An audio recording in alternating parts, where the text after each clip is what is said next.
Well, hello and welcome to another movie review from MBE. Today, John, we're going to be talking about 1998's The Truman Show, starring, of course, with the great Jim Carrey. This film was directed by Peter Weir. And just before we hand it over to you to guide us through this review experience, John, my experience of this film, I went to see this on its initial run back in 1998.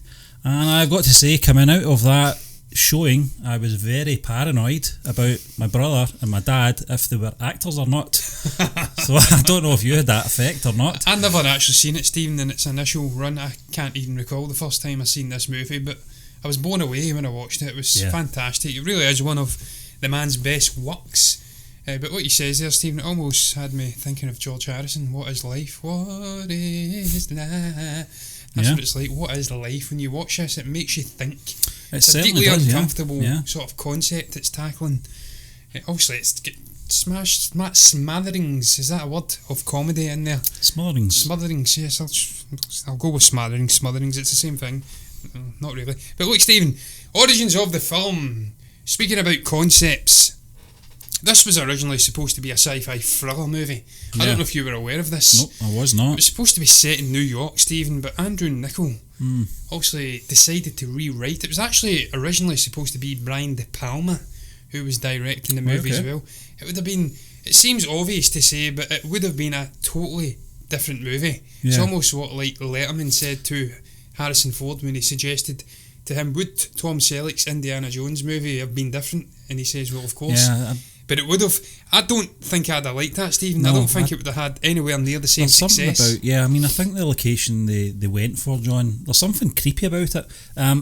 It's too pristine and too nice, and that kind of adds to the sort of the feel to the film. It definitely is. It's obviously, Truman Burbank doesn't know this. He's brought up, he's born into this world, so he wouldn't detect anything creepy or unusual. But there's something so perfect about this town that he lives in. I can't remember what it's called. Sea Haven or something like that. I can't remember what it's called.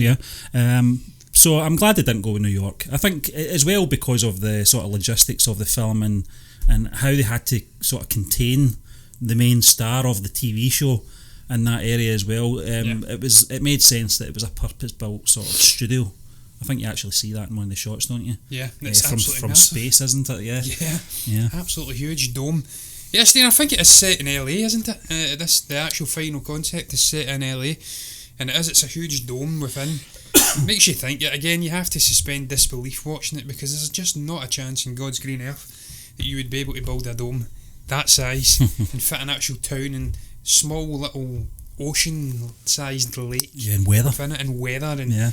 You have to suspend disbelief, but look, in some way, I would like to be a Truman Burbank, because I would like to just get away from the ills of a Donald Trump sort of world where you get coronavirus and whatnot. Just bury your head in the sand. I think if you can live in ignorance, John, and you weren't aware of it, then you'd be very happy, I think. Yeah, I'd just go in fully aware of the fact that it's not real and just sit and drink brewskis with a lot of fake people.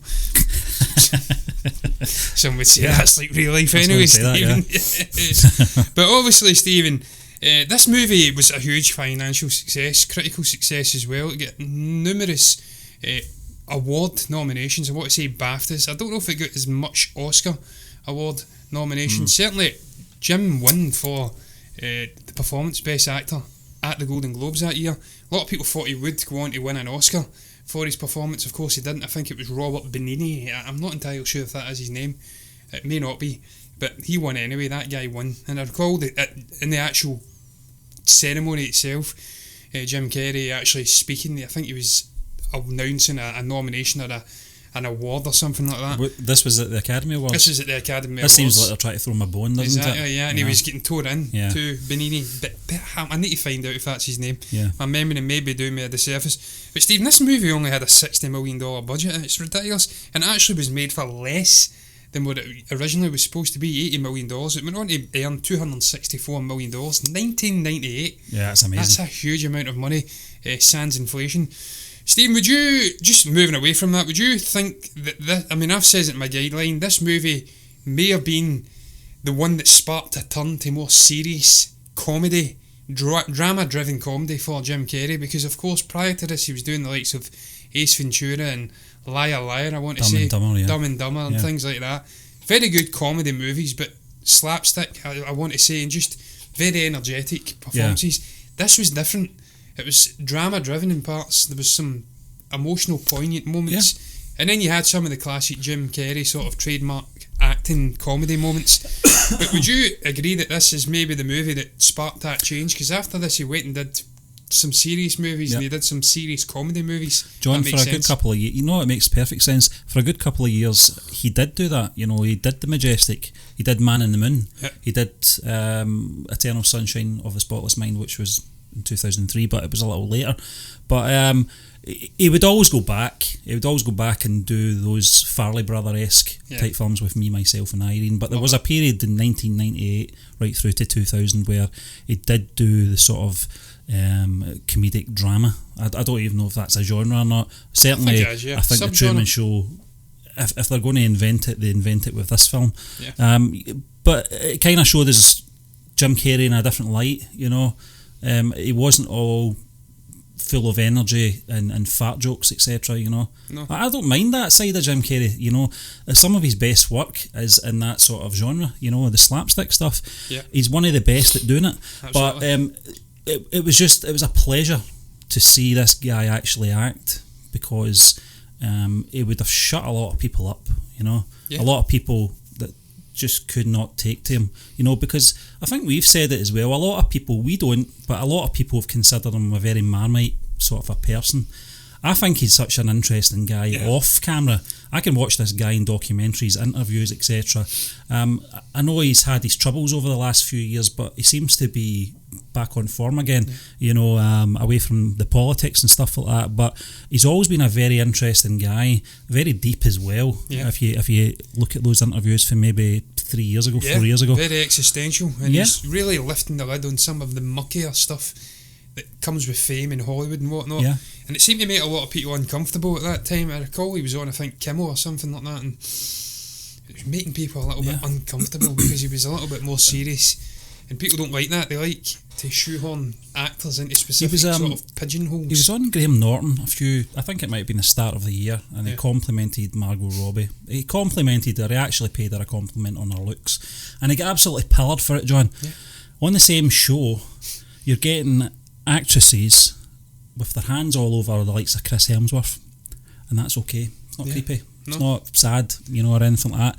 The minute a guy like Jim Carrey compliments a lady, he's getting pillared for it, And some people just don't like him. It's as simple as that. I don't know why. I think it's because of all that false information, Stephen, that came out once his partner obviously took her own life, and there was a lot of false allegations and whatnot made about the guy, and he was obviously vindicated and his name was cleared.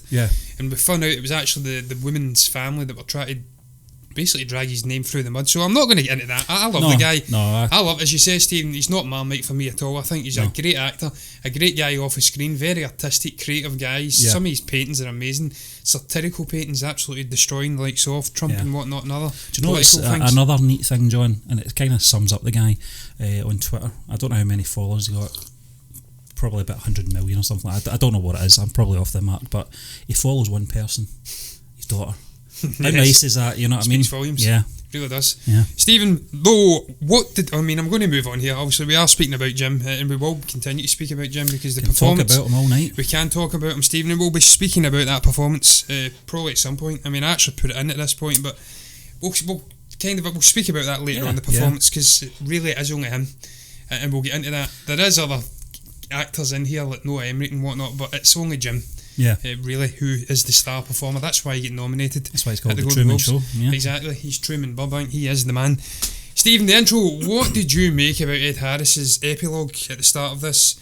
Sort of just establishing this sort of life, 24-hour sitcom sort of thing, where it's authentic, everything's real. It's not always Shakespearean, but it's authentic and real. Did you like that sort of direction they took with this movie?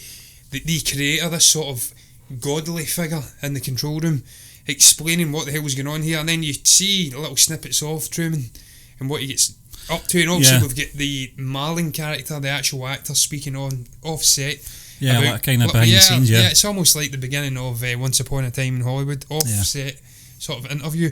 Did you like that nice little bit of exposition setting I would up have what was loved going on? it, John. I didn't mind it, but I would have loved it if the actual secret was kept a secret from the audience as well, and there was some kind of a twist. Yeah, I would have loved that. I'm not saying I don't like what they did do. It gave us an idea of how this whole thing was set up. I think they talk about the size of cameras and stuff like that as well, don't they? At some point, to show 5,000. To show the technology and how it's advanced since his early years. But it also introduces Ed Harris, as you said, as the creator. I can't remember what his name is in this. Christoph, I think. Christoph. Yeah. Ed Harris is a fine actor, absolutely fine actor. And you're not. It almost is godlike in this film. You're absolutely right, John, in your notes. Yeah. But it was a good introduction for this character as well. You get to know who he is and what he's all about very early on in the film. But there is a part of me that would have liked that sort of reveal that it was a reality TV show to be maybe a little twist, maybe halfway through the film or something like that. Reviewed through his eyes. Yeah, it would have been, just the sort of clues that we talked about before we came on, the sort of some of the calamities, mistiming of elevator shafts and stuff like that, a cop calling him Truman and stuff like that, just what's going on here, that would be our kind of reaction. It would have been better. What's going on? But I suppose, it is what it is, it's a fine film, John, so I don't mind the way it was introduced, and I don't mind, obviously, the way Ed Harris was introduced either. In some ways, Stephen, it almost puts, the perspective onto the audience. We're aware, we're almost above him, and we're just sitting watching this guy playing it out. We're completely aware that it's all false. Yeah. And I suppose that lends a sort of creative slant onto the movie. We're actually sitting watching him, the penny drop for him, and maybe that's I don't know. I'm not a writer, I'm not a screenwriter by any means, but I agree. I would have, in some way, would have liked it to have been more mysterious, to follow through his eyes, him almost be the insight into this movie for the audience, and then if all these strange things happen, we're not aware, and we're like, what the hell's going on? Almost Shutter Island desk, and then it's revealed halfway through, and then he has to escape. But again, that would have probably been like what the original script was like, this more sci-fi thriller type thing. Maybe that would have been from that slant, and it would have been different tonally, but because they've brought on Jim Carrey, knowing he's such a great comedic actor, changing it so the audience is completely aware, and then we get that sort of comedic relief when all of this strange shit's happening. He's got this sort of rain shower coming down on him on the beach. It's falling him all around the beach, and then it all batters down. Stephen, that's what I said next, actually, in this guideline. Also, the light falling early on when he comes out of the house. Yeah. You get the good afternoon, good evening, and good night if I don't see you. And all of these people say, hi, how you doing, Truman, and whatnot. And you're right, really strange town. It's almost like Nuka Town from Call of Duty or whatnot back in the day. Exactly, yeah. Really clean, clinical, clean level. There's just nothing out of place. Flowers. As I did say, I can never remember Flowers! Flowers! Yes. Little yellow beetles driving by. And everything's just dented perfect. fenders, yeah. Yes. And Stephen, man, what was your thoughts the first time you seen that light falling? Also you were aware that it wasn't real, but did you expect that 2-3 minutes into the obviously this guy's routine? What is it's a studio light, isn't it? Yeah, because it follows his daily routine pretty much. He leaves from home to go to work, and then you hear on the radio afterwards, in a strange event, a plane encountered difficulties and started shedding its equipment or something like that. And that's something that continues throughout this movie. They keep having to explain why these strange events are happening and try and pass it off as some there was an accident down at the bank, wasn't there? An elevator shaft. They've got themselves covered, haven't they? Yes, man. And then I think there was something else about the supposed dead dad popping up. I think they played him off as a bum or something like that, or a tramp, and we've got a tramp epidemic, and we have to deal with it. It's popping up in the newspapers, and he's just looking around. He's like, what the hell is going on here, man? This ain't right. But Stephen, even his clothes and everything, the way they set this guy's routine up, he just does the same thing day in, day out. He goes from his house, he obviously goes into work. It's this sort of retail, what the hell would you call it? House retail. I can't even recall that. Yeah, he's like an estate agent. Estate agent, that's his profession. He also buys ladies' magazines. Yeah. Strange hobby that he's got, cutting up faces. It's explained why though, isn't it? Beautifully. Yeah, he's trying to remember, obviously, Sylvia, as you call it, her face, isn't it? So That's he's from got Californication, I'm pretty sure she's Yeah. in. But she's got a strange accent in this movie, which is weird. She's not got that accent, Californication. I don't know what that was about. Maybe that was something they asked her to do. Yeah. It was almost Joey Tribbiani-esque when he's trying to do the Jamaica, man. It's the South will rise again, man, and it's not really necessary, is it? But Stephen, obviously it does. It starts, all this weird shit starts happening. It's blended in throughout the first 25-30 minutes of the movie, and he starts becoming a little bit curious as to what's going on here. But he lets it go, because he's always got his faithful friend Marlon to come around with some brewskis just at the right moment. Yeah. And you're right, he's reveals, I think early on, he's ripping something out of this women's magazine, and then it does establish that sort of side arc as well with Sylvia. Yeah. And I loved the way they used the little flashback to like a previous episode to reveal who this Sylvia character was. You've got people watching it outside the actual TV show. I love that. Yeah, that's great. The bit where they're going across the parking lot, and the camera is trying to home in on them. They can't find them, and then it zooms. It's like unnatural zoom. It's unprofessional, because they're that desperate just to find out where he's went to. Yeah. They go down to the beach, as she said. She doesn't really explain herself well, when she's saying none of this is real, this is all for you, picking up the sand and all that, and he's like, what are you talking about? And then the dad turns up, the actor that is, and says that she needs help, she's brings getting all boyfriends down here. Yeah, she's getting therapy. Not just to put the doubt in his head, that this isn't real. And then obviously, as you said, John, the heavens open up. Well, they do for that sort of shot, which is funny because he jumps away from it and it falls, and he's like, "Where's the rain went to?" And then it opens up. Explodes. What he does, he says, but she's going for therapy, and I think he says, "I'll see you tomorrow," and he's like, "No, we're going to Fiji." Yeah. It's like just random. Picks Fiji, and obviously that's why he's got this obsession with going to Fiji. He's always speaking with Marlon, his best bud, saying, "I'm going to leave." The other bit as well during that sequence, John, is obviously when they've introduced to each other. I think it's some band practice or something like that. Yeah, and Meryl, she comes into it, and she's been obviously told get in between those two because this Sylvia character's trouble, and I want you to obviously prise him away from her. But it's so obvious, isn't it? The way she just kind of thrusts herself onto him. I hurt my ankle. Yeah. And Marlon's playing the trombone right in his face, trying to block the connection. I'm like, I hate these people. Hate them with a passion. I genuinely hate that goddamn Marlon character. Just the way he pops up and he's just so false and manipulative. I hate that guy with a passion. I understand that's his job. He's got to keep him in control in some way so he doesn't go off and try and go to Fiji when he's stuck in a dome. I love the bit when he looks at the camera and he says, "Don't look at the camera." It's brilliant. Absolutely brilliant. There's some great moments in this movie, Stephen. Some of the dialogue as well, that's something we probably have to touch upon. Yeah. When he's shouting things like, "Somebody help me, I'm being spontaneous," and maybe let's go to New Orleans, and Mardi Gras, and he's going and all of this and getting roundabouts. Some of the dialogue from Jim Carrey in this is fantastic. I can imagine quite a great deal of it would have been ad-libbed in by the guy. I would imagine when you bring someone of that ilk on, you allow him some creative freedom. Yeah. You'd hope that what's the hell was the writer's name again? Andrew Niccol. Yeah. You'd hope that he allowed some degree of that. But Stephen, what did you think when you first seen that sequence when Truman obviously becomes really suspicious about what's going on? I think it's when he hears a radio frequency change and they're tracking his movements, and that's when it really, there's no going back at that point. He realises, look, this is all weird. False. There's something weird going on here, and he decides to change his routine.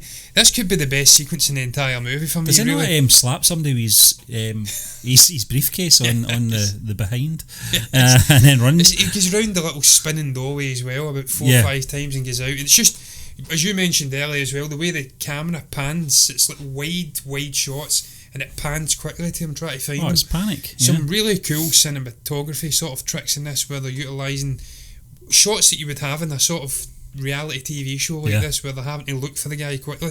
Really adds a sort of level of authenticity to what this would be like if it was a real life thing. But Stephen, that sequence is amazing, man. I mean, I think he goes out his business. I think I don't know what happens. Obviously, we've got a scene prior to that when his dad pops up and he sees him, he's a bum, and you've got the dog and people rushing. You see the levels Marlon will stoop to, or the people obviously that pay his wages will stoop to in regards to convincing him, if this is all a setup, then I have to be part of that setup, and I'm your best friend and all. It's very low. Yeah. The sort of levels they'll go to. I've known you since I was 7 years old. Yeah, it's terrible, isn't it? The sort of manipulation. But I can't remember if the dad got on set. He did. That was prior to the awakening scene. There was a moment, that was one of the many moments where things were happening. He walks by him going to work and spots him. Yeah. And I think he takes his hat off, and just as he's about to go and interact with him, away, isn't he? Yeah. All these people come out of nowhere and start rushing him onto a bus. I think a woman with a dog, the dog just starts running about, and he's like, what the hell's going on here? And then all these joggers. You get joggers, and then you've got a bus, and then there's, I think, a taxi stops him. And that's something I love about this movie, just the sort of coordination from probably the Christoph character, coordinating through that control room. All of these people getting in his way. Obviously he goes to see his wife, Meryl, at the hospital, and you've got the guy pushing the sort of big storage thing in his way, and he's like, here, I'll help you with that. The operation scene. The operation's amazing. That scene is fantastic. You can tell that actor that's playing the doctor is like, shit, I'm going to have to make an insertion here. The woman lying on the table, she gets up and she's like, shit, he's actually going to have to cut me here. Just the way it all comes together, and the way the security guard has to whip in, fantastic. But Stephen, also that scene that I'm talking about where he does have the awakening, I think that's when he goes in and sees the lift shaft, and it peels away, and you've got the extras and whatnot sitting getting towed in his sandwiches. He's like, what is going on? We're renovating here. He's like, no, you're not. Meryl actually mentions it, doesn't she? There was a terrible accident down at was it the bank or something? I can't remember where it was. The bank or something. But again, they've got the excuses ready. But it's a great scene. Does he not go into the Marlon's shop? Yeah, he does, and he's saying something's not right here, and he claps his hands. Did anyone react? No. See, told you. And he's starting to get suspicious about it. Marlon obviously has to play this down as this is just Truman, being fun, But no, it's a good sequence, John. This is obviously the sort of the start of the beginning of the end, really, for Christoph and the gang. Yeah, Stephen, and obviously just prior to that, as you did say, he goes into the shop to meet Marlon, and just again the dialogue between these two. I mean, as you did say, he goes to the one guy he thinks is a real friend to him, and he has a connection with, is that sort of security blanket, or comfort blanket, not security blanket, strange terminology. And again, the dialogue as he's getting out, he's trying to pass it off as if it's all normal. He's forcing them out of his work so they can go and speak about life and existential questions. And he's saying things like, okay, if you say so, and Marlon's saying what? He's like, your birthday only comes once a year, haha, and it's like the reflection in the door and the little mirror security thing next to the door. Just so many shots like that. The shot of the wife coming home as well, and it's like Truman's bum right in front, buttock to bottom, whatever you want to call it, right in front of the camera. Just amazing. There's so many great little shots in this movie. But Stephen, you're right, it does, that sort of sets up the beginning of the end, because he's just not buying it. I think they bring the dad back, he comes through the mist, and it's so unbelievable. I think they're on the beach and he comes through the mist. He's just not having it at all. He's like, no, I'm not having this shit. I think he starts lying or sleeping downstairs in the basement, and also that sets up the beginning of the end, the sort of search and rescue operation to try and find Truman. We've got Marlon rushing into the house and right down into the basement. I love that. What if he was in the basement and this guy rushes in at like 3 in the morning? He's got his brewskis though, so he's got an excuse. I think he actually does that, does he not? He does. Brought the brewskis. But that shot, John, when he realises he's gone and he looks at the camera and says he's not here or something like that, it's Christoph's reaction. Like, don't look at the camera, and then they've got to cut the transmission. It's amazing, absolutely amazing. Stephen, man, we've totally forgot in my sort of excitement, the actual sequence when he goes round the roundabout and the traffic all spontaneously comes out of nowhere. He's trying to obviously escape the town, isn't he, at this point? There's so many different sort of obstacles, fire, it's ridiculous, traffic, and then we've got the hazmat suits. I think there's been a leak at the power plant or something like that, and you're right, the police officer says to him, okay, Truman, and he's like, what? John, I can remember we were trying to get to the beach about 4 years ago, the family, and every obstacle was in our way, and I started to think, is this the Truman show you're living in here, because it was ridiculous. There was roadblocks, and there was probably oil spills and stuff like that. No, we didn't. We ended up going to about and get back. Yeah, went to a park. Yeah, East Kilbride. East Kilbride. Yeah. And I started to think, is this the effing Truman Show we're living in here? Because they're dead setting against us not getting to the beach for some reason, you know. But Stephen, the hazmat suit as well. That scene when he's running and he's bumping into the guys in hazmat suits and they all rush him. It's like something out of the X-Files again. Yeah. Down into the woods, and he's underneath all these bodies, and there's a close-up of his face. It's just amazing, man. Even in a movie like this, it's kind of a drama-driven to a degree with the comedy. You get little moments like that, and it's almost like Ace Ventura again. It's amazing, man. Just the close-ups of the guy's face and whatnot. But Stephen, what are we doing next here? Obviously, the Christoph and Sylvia speaking the call on the actual call. It's like a call-in show, discussing what's going on, and we get that sort of reveal that she is still interested in this guy. She's still hoping that he will see the light and come out and realise it's all false. And I think she says, what you're doing is despicable, something along those lines. You're taking a baby and you're also manipulating him and whatnot throughout life. It's wrong. He gives some spiel about, I've gave this guy a life that's better than what's outside, yada yada yada. And also I've says he is almost like a god-like figure in this. I don't know if you agree with that. He's like a deity-like figure. It's one of many themes that I've really explored in this movie as well. I mean, obviously it's a sort of this is prior to reality TV, but it's almost like a satirical take on the rise of TV and just the effects, people's obsession with it and whatnot. That's one of the many themes. I do think it explores the sort of deity-like thing and just the control that it has that you can use.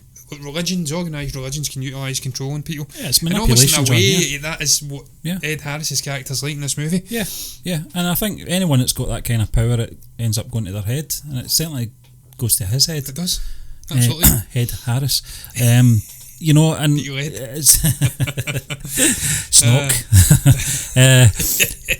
I always said that Ed Harris could play a good Snock. I'm telling you. You know, obviously before the accident with his head, but. Maybe, but John, it's the manipulation throughout this film. I think that's one of the common themes, you know, and it's not just obviously Truman that's getting manipulated. Obviously, the fans of the show are manipulated as well. I don't think they understand, or they're living in ignorance to an extent. You know, when you see the little guy in the bath, watches the show in the bath, you get all the people in the bar and all that. The root for Truman. You know, they want him to succeed. You see that at the end, obviously, when things obviously prevail. But you know, at this point, I think the audience are just as guilty as obviously Christoph is, because they know that this guy has been picked from birth. He's been manipulated all his life, and it seems like it's a you know, socially acceptable thing to do. You know, but you're right. This was before obviously reality TV really kicked in. You know, in the world. Before Big Brother, etc. I think that came out the year after, didn't it? 99 or something like that.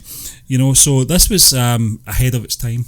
But again, you're probably taking elements from things like 1984 and stuff like that. You know, and other sort of famous stories that control the masses. You know, and manipulate them. And certainly they do that, maybe in a sort of smaller scale to the one person in this film. But I do see Christoph being like a god figure in this film. Yeah, Stephen, I mean, look, the final thing I would say about themes that are being exposed, you're right, it's almost like controlling the mass. This is what they've been doing, really, in the Western world for a long, long time. It was just news cycles and stuff, and this obsession with instant gratification, almost being a distraction to the real things that are going on in life. That's what this explores beautifully. It's just something. This is what makes it most enjoyable to me. The fact that they do blend that sort of drama, heavy-hitting themes with light-hearted comedy and some really great bombastic acting performance, singular, because it ain't plural. There ain't no one else doing it in this movie. It's just Jim Carrey, as I did say. But Stephen, I think this is probably a good time to maybe speak before we talk about that wonderful finale about the great Jim Carrey's performance in this movie. Of course, as I did say at the start, he get nominated for Best Actor in a Drama, or maybe it was probably comedy. They probably shoehorned him in a comedy film at the Golden Globes, and he obviously won for it.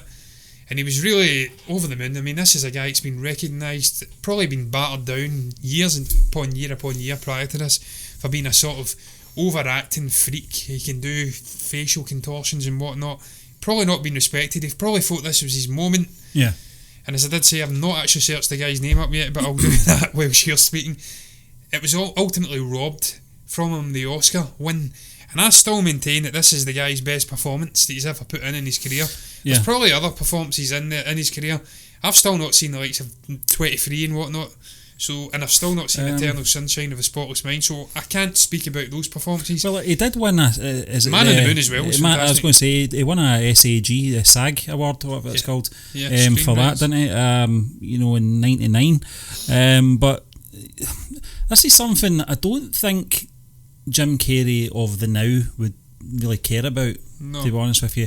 Jim Carrey back in 1998, I'm not really sure. I think underneath the sort of humour and the sort of sly digs, if you like, in jest, I think it did hurt him. I really do. I think he must have believed that this was his time, because the performance, I've not seen a better performance from Jim Carrey in any film since this film, for this genre. He was absolutely amazing in Eternal Sunshine of the Spotless Mind. Need to watch it. He was amazing in Man on the Moon. And he did Real get some recognition. But there's just something about this one. I think that he just took everybody by surprise with this film. Really blew everybody away. That it baffles me. It absolutely baffles me why he did not win an Academy Award for this performance. Well, Steve, we've seen it with Adam Sandler this year, and some member of the Academy came out and essentially says some people's names and faces are fit for Academy Award wins. That's wrong. They've built up this reputation for being deserving of an Academy Award win.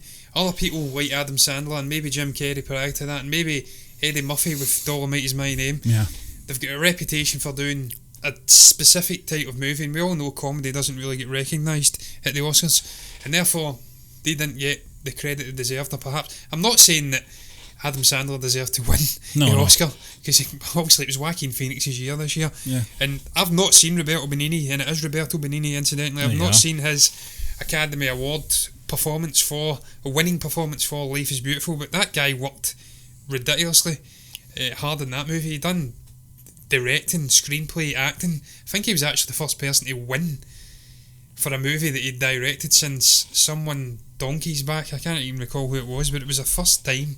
So look, I'm not taking anything away from him, but for me, Jim Carrey was absolutely fantastic, and he was robbed. So there you go, I'm taking it away from him. I thought he deserved to win. And look, man, I love the guy, and I love what he's starting to do.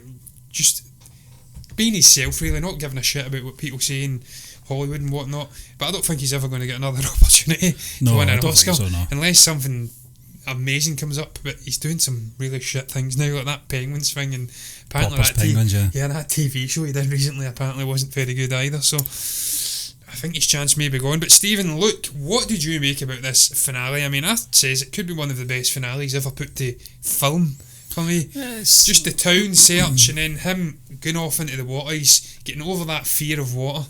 Also, he thought he'd lost his father and whatnot in the water. We've got Ed Harris as Christoph trying to kill him. Yeah. He'd rather kill him in this storm, drown him, than have him escape this world that he's created and lose everything. Yeah. And that just shows you that sort of darker side to that character. And again, the controlling of this sort of religious figure. Religion controls things. I've said it time and again, it's the bane of all existence, really. I understand why people go for religion and things like that. It offers them comfort, but a lot of the world's ills come from religion, and I feel like that's what they're getting at in this a movie like this. Perhaps that's John. I've never really thought about it that way. No, I think there is some deep and meaningful messages in this film, and I think perhaps you could be onto something. But for me, I think it's just it's a control thing, isn't it? With Christoph, he fears the sort of losing the control over this one person. As I said, you got all the fans of the Truman Show within the film that are all rooting for Truman to escape this sort of living hell that he's living in. What do you do with a drunken sailor? That's his song, isn't it? He sings. Yeah, but I mean, it almost kills him. I think Paul Giamatti, he's in the control room, and he refuses to turn up the weather machine or whatever it is. He refuses. He's practically in tears. He's going to kill him. He doesn't care. And it really just shows the sort of evil in this character, that he's willing to do that. And then it's a strange one when he realises, that he's not going to be able to kill him. He sort of changes his tone, and tries to sort of talk him round. It's a great scene though, it's a fantastic scene between Jim Carrey and Ed Harris. Funny, it's the first time the two interact in the actual movie. Yeah, but they're not sharing any screen time. No. It's a strange one, but it's a great scene, and it's he almost has him as well. He almost has him. He also almost has him convinced, you're better staying where you are. You're not going to find what you're looking for out there. Yeah. And at one point, I remember being in the theatre thinking, "Come on, just take those steps. Get out of there. And like most people, it was just a great. I think he actually says that line, doesn't he?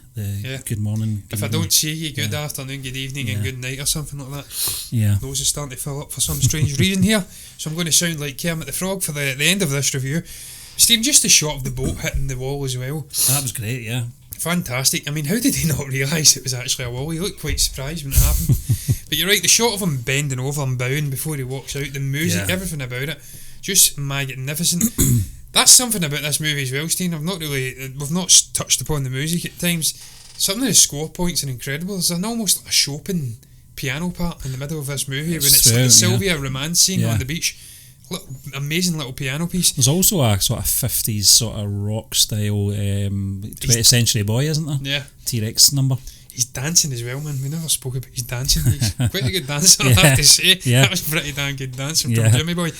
But Stephen, performances out with Jim, is there anything you want to talk about in terms of performances you want to speak about? That guy that drove the bus and then he was sailing the boat, I thought he was amazing. I thought he was such a convincing bus driver, the way he was grinding those gears.